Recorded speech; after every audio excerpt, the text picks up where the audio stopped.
Hello दोस्तों। क्या आपको कभी ऐसा महसूस हुआ है कि आपका मन लगातार बीते हुए कल की यादों में उलझा रहता है या आने वाले कल की चिंता में डूबा रहता है? क्या आपने कभी सोचा है कि हम अपनी जिंदगी का एक बहुत बड़ा हिस्सा सिर्फ सोचने में बर्बाद कर देते हैं, लेकिन असल में जी नहीं पाते? हम में से ज्यादातर लोग या तो पास्ट की रिग्रेट्स में उलझे रहते हैं या फ्यूचर की एंग्जाइटी से घिरे रहते हैं। लेकिन क्या होगा अगर मैं आपको बताऊं कि असली हैप्पीनेस, असली पीस और असली सक्सेस सिर्फ एक चीज में छुपी है, और वो है नाउ, यानी इस पल में जीना। आज हम बात करने वाले हैं एक ऐसी किताब के बारे में जिसने दुनिया भर के लाखों लोगों की सोच को बदल दिया है, उनके जीवन में एक नई रोशनी भर दी है और उन्हें सिखाया है कि कैसे हम अपनी सफरिंग से आजाद हो सकते हैं। यह किताब है द पावर ऑफ नाउ। यह कोई आम सेल्फ हेल्प बुक नहीं है, बल्कि एक ऐसा अनुभव है जो आपको अपने अंदर झांकने पर मजबूर कर देगा। यह आपको सिखाएगी कि माइंड का शोर कैसे बंद करें, नेगेटिविटी से कैसे बचें और असली इनर पीस कैसे हासिल करें। हमारी पूरी जिंदगी दो ही चीजों के बीच फंसी रहती है, पास्ट और फ्यूचर। लेकिन असल सच ये है कि पास्ट अब नहीं है और फ्यूचर अभी आया नहीं है। फिर भी हम इन्हीं के बारे में सोच सोचकर अपने वर्तमान को खो देते हैं। यही वजह है कि हम हमेशा स्ट्रेस में रहते हैं, एंग्जाइटी महसूस करते हैं और कभी भी पूरी तरह से खुश नहीं रह पाते। अगर हम सच में अपनी लाइफ को ट्रांसफॉर्म करना चाहते हैं तो हमें नाव में जीना सीखना होगा। हमें अपनी कॉन्शियसनेस को जागरूक करना होगा और उन पैटर्न्स को समझना होगा जो हमारे दुख का कारण बनते हैं। आज के इस वीडियो में हम द पावर ऑफ नाउ के सबसे जरूरी लेसन्स को डीपली समझेंगे। हम जानेंगे कि कैसे हम अपने ओवरथिंकिंग माइंड से बाहर निकल सकते हैं, नेगेटिविटी को खत्म कर सकते हैं और एक ऐसा जीवन जी सकते हैं जिसमें हर पल सच में मीनिंगफुल हो। अगर आप सच में अपनी लाइफ को बदलना चाहते हैं तो इस वीडियो को अंत तक जरूर देखें, क्योंकि यह सिर्फ एक बुक समरी नहीं है, बल्कि एक नए माइंडसेट की शुरुआत है। तो चलिए बिना किसी डिले के डाइव करते हैं द पावर ऑफ नाउ की विजडम में और सीखते हैं कि कैसे हम अपने जीवन को पूरी तरह से ट्रांसफॉर्म कर सकते हैं, सिर्फ एक सिंपल बट पावरफुल प्रिंसिपल को फॉलो करके। Live in the now. Chapter 1, you are not your mind.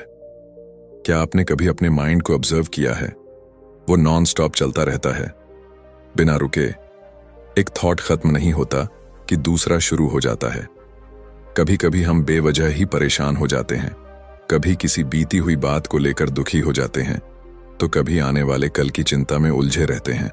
लेकिन क्या आपने कभी सोचा है कि ये थॉट्स, ये इमोशंस, ये एंडलेस चैटर जो आपके दिमाग में चलता रहता है, क्या ये सच में आप हैं या फिर ये सिर्फ एक इल्यूजन है? यह अध्याय हमें सिखाता है कि हम अपने माइंड नहीं हैं। सुनने में ये अजीब लग सकता है, क्योंकि हम हमेशा से यही मानते आए हैं कि मैं वही हूं जो मैं सोचता हूं। लेकिन असलियत इससे बिल्कुल अलग है। सच ये है कि आप अपने माइंड से कहीं ज्यादा हैं। आप सिर्फ अपने थॉट्स, बिलीव्स और इमोशंस नहीं हैं। आप उनसे अलग एक हायर कॉन्शियसनेस हैं। और जब तक आप इस रियलिटी को समझ नहीं लेते, तब तक आपका माइंड ही आपकी जिंदगी को कंट्रोल करता रहेगा। हमारा माइंड हमें इल्यूजन्स में फंसाए रखता है। जब हम इसे ऑब्जर्व नहीं करते तो ये हमें ओवरथिंकिंग, नेगेटिविटी और सफरिंग की जाल में उलझाए रखता है। कभी आपने गौर किया है कि जब आप किसी प्रॉब्लम के बारे में सोचते हैं तो असल तकलीफ उस प्रॉब्लम से ज्यादा आपकी उसके बारे में सोचने से आती है। एग्जाम्पल के तौर पर, अगर किसी ने आपको इंसल्ट कर दिया तो एक्चुअल पेन सिर्फ कुछ सेकंड के लिए होगा, लेकिन आपका माइंड उसे बार बार रिप्ले करेगा। आप उस मोमेंट को बार बार याद करेंगे, उसके बारे में सोचेंगे, इमेजिन करेंगे कि उस वक्त आपको क्या कहना चाहिए था, और इस तरह आप अपनी ही मेंटल टॉर्चर को बढ़ाते रहेंगे। माइंड एक सर्वाइवल मशीन है। इसका काम आपको प्रैक्टिकल लाइफ में हेल्प करना है, लेकिन जब ये आप पर हावी हो जाता है तो ये आपके लिए सबसे बड़ी प्रॉब्लम बन जाता है। माइंड का नेचर ही ऐसा है कि वो या तो पास्ट में जीता है या फ्यूचर में। वो कभी प्रेजेंट मोमेंट में नहीं रह सकता, और यही हमारी सफरिंग की सबसे बड़ी वजह है। जब हम माइंड की सुनते हैं तो हम अपनी लाइफ को फुली एक्सपीरियंस नहीं कर पाते। इमेजिन कीजिए कि आप एक ब्यूटीफुल सनसेट देख रहे हैं, लेकिन आपका माइंड किसी और चीज में बिजी है। शायद आप किसी आर्ग्यूमेंट के बारे में सोच रहे हैं या किसी आने वाली डेडलाइन की चिंता कर रहे हैं। उस मोमेंट में आप सच में उस सनसेट को फील ही नहीं कर रहे। माइंड ने आपको उस मोमेंट से डिस्कनेक्ट कर दिया। और ऐसा सिर्फ एक बार नहीं होता, ये हमारी पूरी लाइफ में होता रहता है। तो इसका सॉल्यूशन क्या है? सॉल्यूशन ये है कि आप अपने थॉट्स को ऑब्जर्वर बनकर देखें। जब भी कोई थॉट आए तो उसे पकड़ने की कोशिश मत करें, बस उसे नोटिस करें और उसे जाने दें। इसे वॉचिंग द थिंकर कहते हैं। जब आप अपने माइंड को ऑब्जर्व करना शुरू करते हैं तो आप धीरे धीरे उससे डिटैच होने लगते हैं। आपको रियलाइज होता है कि थॉट्स आते हैं और चले जाते हैं, लेकिन आप उनसे अलग हैं। यही अवेयरनेस ही पहला स्टेप है ट्रू फ्रीडम की ओर। जब आप समझ जाते हैं कि आप अपने थॉट्स नहीं हैं, तो आपको एक नई तरह की इनर पीस महसूस होने लगती है। अब आपका माइंड आपको कंट्रोल नहीं करता, बल्कि आप अपने माइंड को कंट्रोल कर सकते हैं। द पावर ऑफ नाउ हमें सिखाती है कि अगर हम सच में हैप्पी रहना चाहते हैं तो हमें अपने माइंड की स्लेवरी से बाहर निकलना होगा। हमें अपने थॉट्स से आइडेंटिफाई करना बंद करना होगा और प्रेजेंट मोमेंट में जीना सीखना होगा। और ये तभी पॉसिबल है जब हम समझेंगे कि हम अपने माइंड नहीं हैं, हम उससे कहीं ज्यादा हैं। तो अब आप सोचिए, आपका माइंड आपका मास्टर है या आप उसके मास्टर हैं? Chapter 2, consciousness, the way out of pain. क्या आपने कभी सोचा है कि दर्द, पेन आखिर आता कहां से है? क्या यह सिर्फ किसी चोट, बीमारी या किसी बाहरी परिस्थिति से जुड़ा होता है, या फिर इसका असली कारण कहीं और छुपा होता है? अगर आप गौर करें तो पाएंगे कि हमारा सबसे बड़ा दर्द बाहरी दुनिया से नहीं, बल्कि हमारे अपने मन, माइंड से आता है। हमारा माइंड लगातार नेगेटिव थॉट्स, रिग्रेट्स, गिल्ट और वरीज को दोहराता रहता है और यही हमें तकलीफ देता है। लेकिन क्या हम इस पेन से बाहर आ सकते हैं? क्या हम सच में इनर पीस पा सकते हैं? पेन सिर्फ एक इल्यूजन है जो हमारे माइंड और ईगो से पैदा होता है। असल में जब भी हम किसी चीज से दुखी होते हैं तो वो पेन हमारे अंदर 2 लेवल्स पर एग्जिस्ट करता है, एक फिजिकल लेवल पर और दूसरा साइकोलॉजिकल लेवल पर। फिजिकल पेन तो समझ में आता है, लेकिन साइकोलॉजिकल पेन सेल्फ क्रिएटेड होता है। हम किसी बीती हुई घटना को बार बार याद करके खुद को तकलीफ देते हैं, या फिर फ्यूचर की चिंता में डूबकर अननेसेसरी सफरिंग क्रिएट करते हैं। हमारी सफरिंग का एक बहुत बड़ा कारण पेन बॉडी है। हर इंसान के अंदर एक इनविजिबल एनर्जी फील्ड होता है जिसे वे पेन बॉडी कहते हैं। यह हमारे पास्ट के सारे नेगेटिव एक्सपीरियंसेस, दुख, गम और अनरिजॉल्व्ड इमोशंस का एक कलेक्शन होता है। जब भी कोई सिचुएशन हमारे पास्ट के पेनफुल एक्सपीरियंसेस को ट्रिगर करती है तो हमारा पेन बॉडी एक्टिवेट हो जाता है और हमें इंटेंस सफरिंग महसूस होती है। क्या आपने कभी ऐसा महसूस किया है कि एक छोटी सी बात पर भी आपको बहुत ज्यादा गुस्सा या दुख होने लगता है? ऐसा इसलिए होता है क्योंकि वो सिचुएशन आपके पुराने वुंड्स को छू जाती है। आपका पेन बॉडी उस दर्द को फिर से जीने लगता है और आप उसमें फंस जाते हैं। और सबसे बड़ी समस्या यह है कि हम अपने पेन बॉडी को अपनी आइडेंटिटी बना लेते हैं। हम मानने लगते हैं कि यही हमारी रियलिटी है, लेकिन सच्चाई यह है कि हम अपने पेन नहीं हैं। इस पेन से बाहर निकलने का सिर्फ एक ही तरीका है, कॉन्शियसनेस, जागरूकता। जब आप अपने अंदर के पेन को ऑब्जर्व करना शुरू करते हैं, जब आप इसे जज किए बिना सिर्फ एक विटनेस की तरह देखते हैं, तो धीरे धीरे इसकी पकड़ आप पर कमजोर होने लगती है। क्योंकि पेन बॉडी को सरवाइव करने के लिए आपकी अनकॉन्शियस आइडेंटिफिकेशन की जरूरत होती है। जैसे ही आप जागरूक हो जाते हैं और इसे पहचानने लगते हैं, ये डिसॉल्व होने लगता है। अब सवाल यह आता है कि हम अपने पेन को ऑब्जर्व कैसे करें। इसका पहला स्टेप है प्रेजेंट मोमेंट में आना। जब भी आप पेन महसूस करें तो अपने अंदर जाएं और पूछें, क्या मैं अभी इस मोमेंट में सच में दर्द में हूं या ये सिर्फ मेरे माइंड का क्रिएशन है? ज्यादातर केसेस में आप पाएंगे कि रियल पेन इस मोमेंट में नहीं है, बल्कि आपका माइंड ही उसे दोहराए जा रहा है। जब आप इस जागरूकता में जीना शुरू करते हैं तो आप धीरे धीरे अपने ईगो और माइंड की ग्रिप से आजाद होने लगते हैं। ईगो हमेशा पेन को पकड़ कर रखना चाहता है क्योंकि वो उससे अपनी आइडेंटिटी बनाता है। लेकिन जब आप पेन को ऑब्जर्वर की तरह देखने लगते हैं तो ईगो की पकड़ टूटने लगती है। और यही असली फ्रीडम है। द पावर ऑफ नाउ हमें सिखाती है कि अगर हम सच में अपनी सफरिंग से बाहर आना चाहते हैं तो हमें अपने थॉट्स और इमोशंस से आइडेंटिफाई करना बंद करना होगा। हमें अपने पेन को एक्सेप्ट करके, उसे ऑब्जर्व करके और उसे जाने देने की प्रैक्टिस करनी होगी। यही असली इनर ट्रांसफॉर्मेशन है। तो अब सवाल ये है, क्या आप अपने पेन को पकड़ कर रखना चाहते हैं या फिर उससे आजाद होकर एक नई लाइफ जीना चाहते हैं? चॉइस आपकी है। Chapter 3, moving deeply into the now. क्या आपने कभी सोचा है कि असली शांति कहाँ मिलती है? क्या वो किसी गोल को पाने में है? क्या वो फ्यूचर में कहीं छिपी हुई है या फिर वो किसी बाहरी चीज से मिल सकती है? हम में से ज्यादातर लोग यही सोचते हैं कि अगर हमें एक अच्छी नौकरी मिल जाए, ज्यादा पैसा आ जाए, एक सही लाइफ पार्टनर मिल जाए या फिर कोई खास चीज हासिल हो जाए तो हम खुश हो जाएंगे। लेकिन क्या सच में ऐसा होता है? जब भी हम कोई गोल हासिल कर लेते हैं, थोड़ी देर के लिए खुशी मिलती है, लेकिन फिर वही खालीपन लौट आता है। क्यों? क्योंकि हम खुशी को गलत जगह खोज रहे हैं। सच्ची शांति और खुशी कहीं बाहर नहीं, बल्कि इसी मोमेंट में, इसी पल में छिपी हुई है। लेकिन समस्या यह है कि हमारा माइंड हमें कभी भी इस पल में फुली जीने नहीं देता। वो या तो पास्ट में खोया रहता है या फ्यूचर की चिंता में डूबा रहता है। हम हमेशा या तो रिग्रेट करते हैं कि बीते हुए वक्त में हमने क्या गलत किया, या फिर सोचते हैं कि आने वाले समय में हमें क्या करना चाहिए। लेकिन इस बीच हम एक बहुत ही इंपॉर्टेंट चीज को मिस कर देते हैं, नाउ, यानी यह वर्तमान क्षण।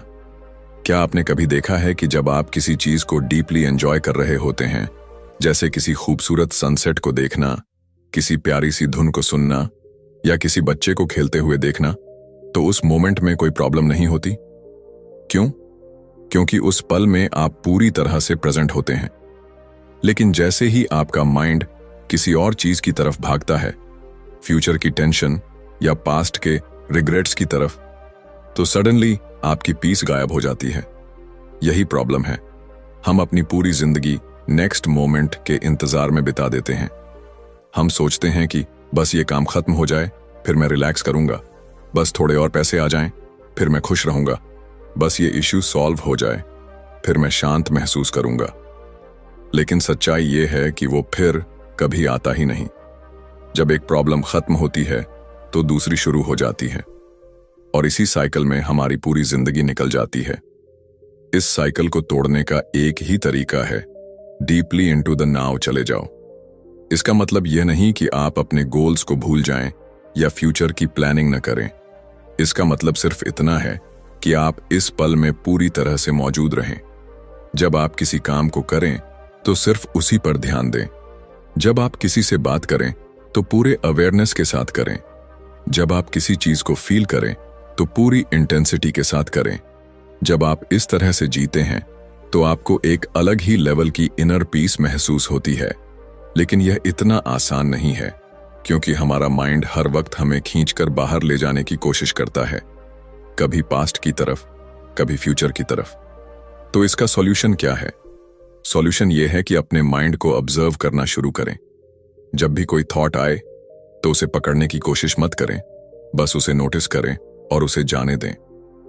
जब भी कोई फियर या एंजाइटी आए तो उससे लड़ने की बजाय उसे समझें कि यह सिर्फ माइंड का एक पैटर्न है। धीरे धीरे आप नोटिस करेंगे कि आपकी अवेयरनेस बढ़ रही है और आपका माइंड अब आपको कंट्रोल नहीं कर रहा, बल्कि आप उसे कंट्रोल कर रहे हैं। जब आप पूरी तरह से प्रेजेंट मोमेंट में होते हैं तो आप अपनी कॉन्शियसनेस के सबसे गहरे लेवल पर पहुंच जाते हैं, और यही असली फ्रीडम है, यही असली पीस है। जब आप अब में जीना शुरू करते हैं तो सडनली आपकी लाइफ मीनिंगफुल लगने लगती है। छोटी छोटी चीजें भी मैजिकल लगने लगती हैं। एक सिंपल वॉक, एक कप ऑफ टी, एक कैजुअल कॉन्वर्सेशन, सब कुछ नया और फ्रेश लगने लगता है, क्योंकि अब आप उन्हें पूरे प्रेजेंस के साथ एक्सपीरियंस कर रहे होते हैं। द पावर ऑफ नाउ हमें सिखाती है कि अगर हम सच में अपनी लाइफ को ट्रांसफॉर्म करना चाहते हैं तो हमें डीपली इस मोमेंट में उतरना होगा। यही असली हैप्पीनेस है, यही असली सक्सेस है, और यही असली स्पिरिचुअल अवेकनिंग है। तो अब सवाल यह है, क्या आप भी नाउ में जीना चाहते हैं या फिर माइंड की बनाई हुई इल्यूजन्स में उलझे रहना चाहते हैं? चॉइस आपकी है। Chapter 4, the state of presence. क्या आपने कभी ऐसा महसूस किया है कि आपकी जिंदगी एक ऑटो पायलट मोड पर चल रही है? आप रोज सुबह उठते हैं, वही काम करते हैं, वही बातें सोचते हैं, वही चिंता, वही डर, वही खुशियां। लेकिन क्या आपने कभी सच में अब को महसूस किया है? ज्यादातर लोग अपनी पूरी जिंदगी या तो पास्ट की यादों में या फ्यूचर की चिंता में बिता देते हैं, लेकिन शायद ही कभी पूरी तरह से प्रेजेंट मोमेंट में होते हैं। लेकिन अगर मैं आपको कहूं कि सच्ची शांति, सच्ची खुशी और सच्ची जागरूकता सिर्फ इसी पल में है, तो क्या आप यकीन करेंगे? द स्टेट ऑफ प्रेजेंस, जो कि एक ऐसी अवस्था है जहां आपका माइंड पूरी तरह से शांत हो जाता है और आप सिर्फ होने, बीइंग के अनुभव में आ जाते हैं। प्रेजेंस का मतलब यह नहीं कि आप कोई खास टेक्निक अपनाएं, कोई मेडिटेशन करें या खुद को अलग थलग कर लें। प्रेजेंस का मतलब है कि आप पूरी तरह से जागरूक, फुली अवेयर और इस पल में मौजूद, फुली प्रेजेंट हों। लेकिन यह इतना आसान क्यों नहीं है? क्योंकि हमारा माइंड हमें कभी भी पूरी तरह से प्रेजेंट नहीं रहने देता। जैसे ही आप इस मोमेंट में आने की कोशिश करते हैं, आपका माइंड तुरंत किसी और बात में उलझने लगता है। कल क्या हुआ था? आने वाले समय में क्या होगा? क्या मैं सही कर रहा हूं? क्या लोग मेरे बारे में अच्छा सोच रहे हैं? और इसी तरह के एंडलेस थॉट्स हमें इस पल से डिस्कनेक्ट कर देते हैं।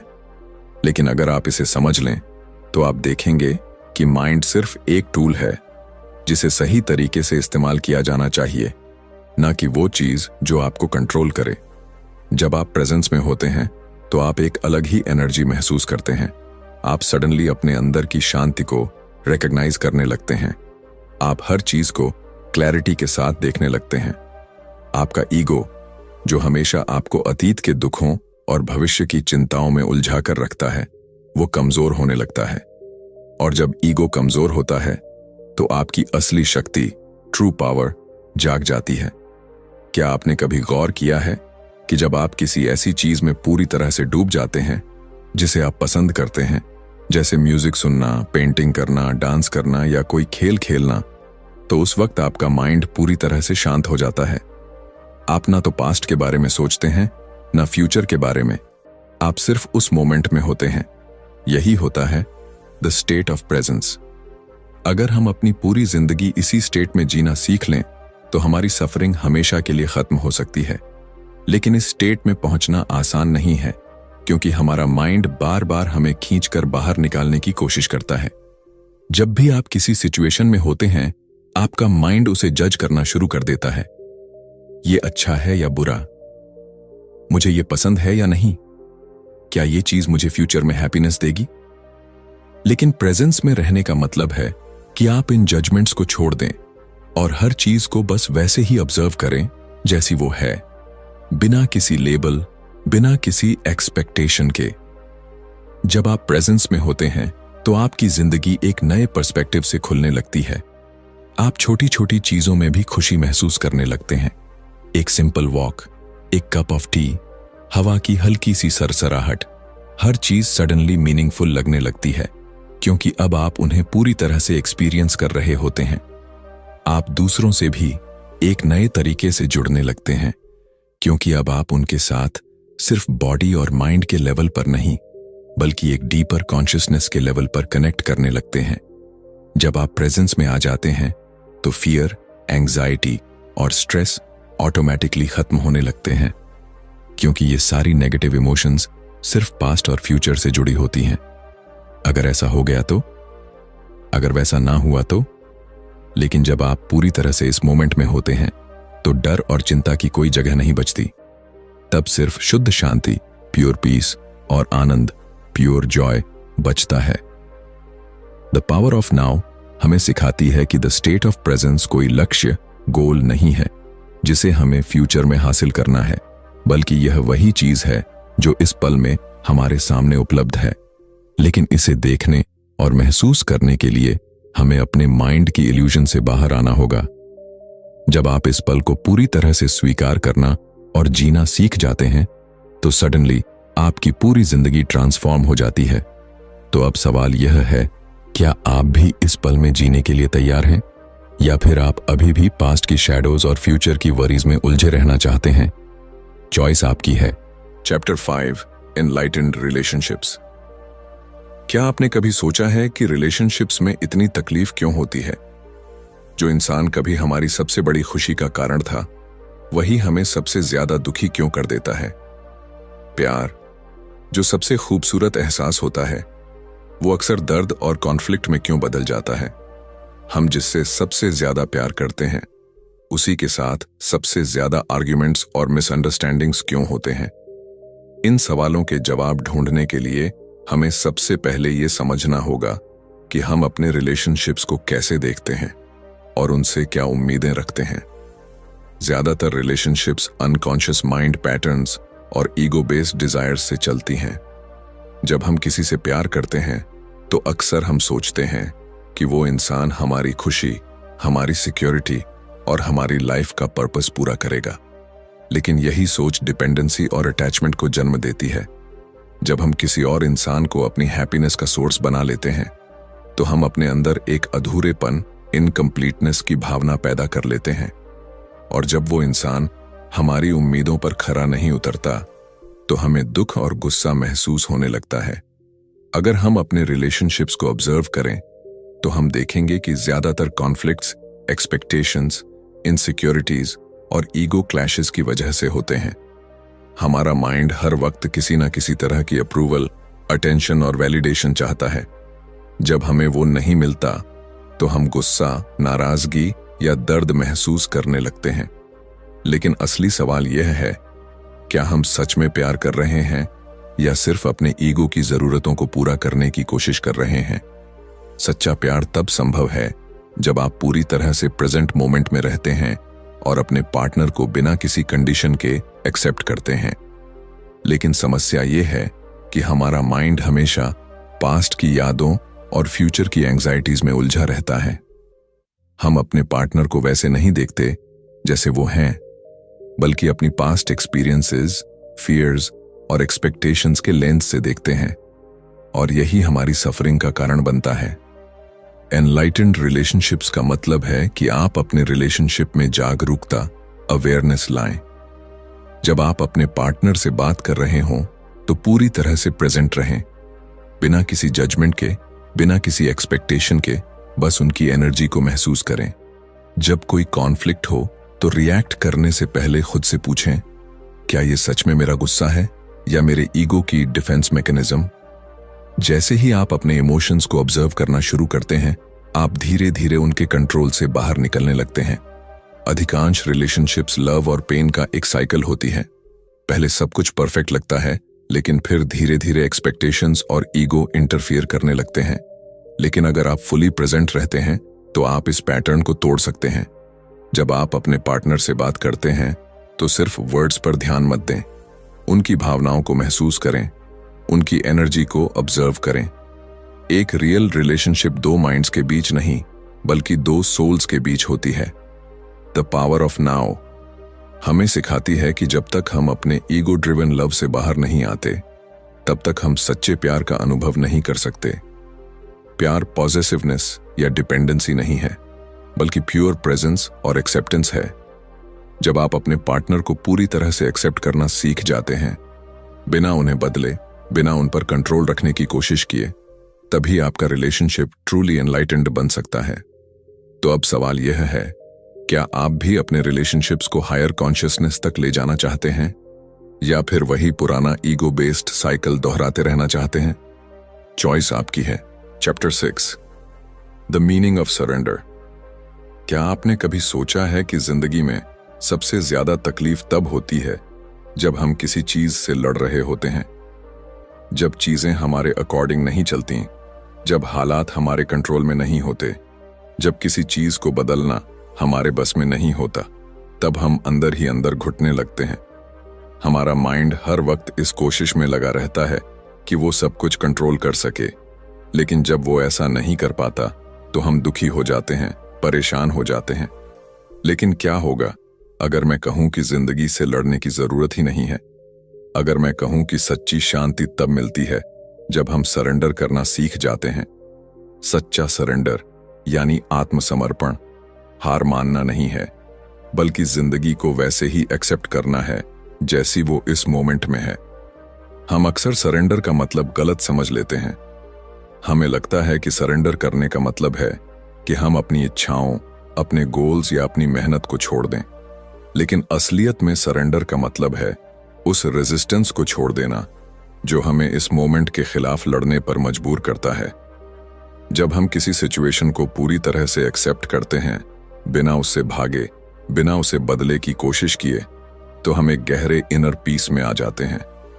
हमारी सफरिंग का असली कारण यही रेजिस्टेंस है। जब भी कोई दुखद या मुश्किल स्थिति आती है, तो हम या तो उससे भागने की कोशिश करते हैं या फिर उसे जबरदस्ती बदलने की। सच्ची आजादी तब आती है जब हम पूरी तरह से इस मोमेंट को स्वीकार कर लेते हैं। इसका मतलब यह नहीं कि हम कोई एक्शन नहीं लेंगे, बल्कि इसका मतलब यह है कि हम हर एक्शन को बिना फियर और नेगेटिविटी के लेंगे। क्या आपने कभी गौर किया है कि जब आप किसी सिचुएशन को लेकर परेशान होते हैं, तो असल परेशानी उस सिचुएशन से ज्यादा आपकी सोच में होती है? अगर आप उसे बिना जजमेंट के पूरी तरह से एक्सेप्ट कर लें, तो सडनली उसका दर्द कम हो जाता है, क्योंकि रेजिस्टेंस से ही सफरिंग पैदा होती है। जब हम सरेंडर करना सीखते हैं, तो हम अपने मन के अननेसेसरी कॉन्फ्लिक्ट्स को खत्म कर देते हैं। इसका सबसे अच्छा एग्जाम्पल नेचर से लिया जा सकता है। क्या नदी कभी इस बात की चिंता करती है कि उसे किस दिशा में बहना चाहिए? क्या हवा कभी सोचती है कि उसे कितनी तेजी से चलना चाहिए? नहीं। प्रकृति में सब कुछ एफर्टलेसली फ्लो करता है। कोई रेजिस्टेंस नहीं, कोई स्ट्रगल नहीं। लेकिन इंसान हमेशा कंट्रोल में रहने की कोशिश करता है, और इसी वजह से हम तकलीफ में रहते हैं। अगर हम भी उसी फ्लो में आ जाएं, उसी एनर्जी के साथ चलना सीख लें, तो हमारी लाइफ बहुत ज्यादा आसान और पीसफुल हो जाएगी। सरेंडर सिर्फ बाहरी सिचुएशंस के लिए नहीं, बल्कि हमारे अंदर की इमोशंस के लिए भी जरूरी है। जब हम किसी दर्द या तकलीफ को एक्सेप्ट नहीं करते, जब हम अपनी फीलिंग्स से भागने की कोशिश करते हैं, तो वो और ज्यादा स्ट्रांग हो जाती हैं। लेकिन जब हम उन्हें ऑब्जर्वर की तरह देखते हैं, बिना जजमेंट के, बिना उनसे लड़ने की कोशिश किए, तो वो धीरे धीरे डिसॉल्व होने लगती हैं। सच्चा सरेंडर एक बहुत गहरा स्पिरिचुअल एक्ट है। इसका मतलब है कि हम अपने ईगो की कंट्रोल करने की आदत को छोड़ दें और लाइफ के नेचुरल फ्लो के साथ चलें। इसका मतलब है कि हम हर मोमेंट को वैसे ही स्वीकार करें जैसा वो है, बिना रिग्रेट्स, बिना एक्सपेक्टेशंस, बिना फियर्स। और जब हम ऐसा करना सीख जाते हैं, तो एक अलग ही तरह की शांति हमें घेर लेती है। द पावर ऑफ नाउ हमें सिखाती है कि सरेंडर करना हमारी कमजोरी नहीं, बल्कि हमारी सबसे बड़ी ताकत है। जब हम लाइफ से लड़ना छोड़ देते हैं और उसे वैसे ही एक्सेप्ट करते हैं जैसी वो है, तब हम सच में फ्री हो जाते हैं। सच्ची खुशी और सच्ची शांति वही लोग महसूस कर सकते हैं जो खुद को जिंदगी के हवाले कर देते हैं, जो हर सिचुएशन में ट्रस्ट रखते हैं और हर मोमेंट को पूरी तरह से जीते हैं। तो अब सवाल यह है, क्या आप भी सरेंडर करना सीख सकते हैं? क्या आप भी लाइफ को वैसे ही स्वीकार कर सकते हैं जैसी वो इस मोमेंट में है? या फिर आप उसी स्ट्रगल और रेजिस्टेंस में उलझे रहना चाहते हैं जिसमें आज तक पूरी दुनिया उलझी रही है? चॉइस आपकी है। तो दोस्तों, द पावर ऑफ नाउ हमें सिखाती है कि सच्ची खुशी, सच्ची शांति और सच्ची आजादी सिर्फ और सिर्फ इस पल में जीने से आती है। हम जिंदगी भर या तो पास्ट की यादों में खोए रहते हैं या फ्यूचर की चिंता में उलझे रहते हैं, लेकिन असल में हमारे पास सिर्फ एक ही चीज होती है, नाउ, यानी यह वर्तमान क्षण। अगर हम इस पल को पूरी तरह से एक्सेप्ट करना और जीना सीख लें, तो हमारी सफरिंग खत्म हो सकती है, हमारा स्ट्रेस खत्म हो सकता है और हम अपनी लाइफ को पूरी तरह से ट्रांसफॉर्म कर सकते हैं। हम अपने माइंड नहीं हैं, हम अपने थॉट्स नहीं हैं। हमारा माइंड हमें इल्यूजन में फंसाए रखता है और हमें इस सच से दूर कर देता है कि हम खुद ही पीस और हैप्पीनेस का सोर्स हैं। लेकिन जब हम पूरी तरह से अवेयर होकर प्रेजेंट मोमेंट में जीते हैं, तो हम अपने अंदर की उस शांति को महसूस कर सकते हैं जो हमेशा से हमारे साथ थी। द पावर ऑफ नाउ सिर्फ एक किताब नहीं है, बल्कि यह एक नई वे ऑफ लिविंग है। यह हमें सिखाती है कि कैसे हम अपने ओवर थिंकिंग माइंड से बाहर निकलकर सच्चे अवेयरनेस में आ सकते हैं। कैसे हम अपने इमोशंस, रिलेशनशिप्स और लाइफ सिचुएशंस को एक नए पर्सपेक्टिव से देख सकते हैं, और सबसे जरूरी बात, कैसे हम सरेंडर करना और लाइफ को पूरी तरह से एक्सेप्ट करना सीख सकते हैं ताकि हम पूरी तरह से फ्री हो सकें। अगर आपको इस वीडियो से कुछ नया सीखने को मिला तो इसे लाइक जरूर करें और कमेंट में बताएं कि आपको इस किताब का सबसे जरूरी लेसन कौन सा लगा। क्या आप भी अपनी लाइफ में नाव को अपनाने के लिए तैयार हैं? इस वीडियो को अपने दोस्तों और परिवार के साथ शेयर करें ताकि वे भी इस पावरफुल ज्ञान का लाभ उठा सकें। और अगर आप ऐसी ही और बुक्स की समरीज देखना चाहते हैं तो चैनल को सब्सक्राइब करें और बेल आइकॉन दबाएं ताकि आपको हमारे नए वीडियोस की नोटिफिकेशन मिलती रहे। मैं आपको एक सवाल के साथ छोड़ता हूं। अगर अभी इस मोमेंट में कोई भी चिंता, कोई भी रिग्रेट, कोई भी डर ना हो तो आपकी लाइफ कैसी लगेगी? इसे महसूस करें, इसे जिएं, क्योंकि यही द पावर ऑफ नाउ है। मिलते हैं अगले वीडियो में, तब तक के लिए लाइव इन द नाउ।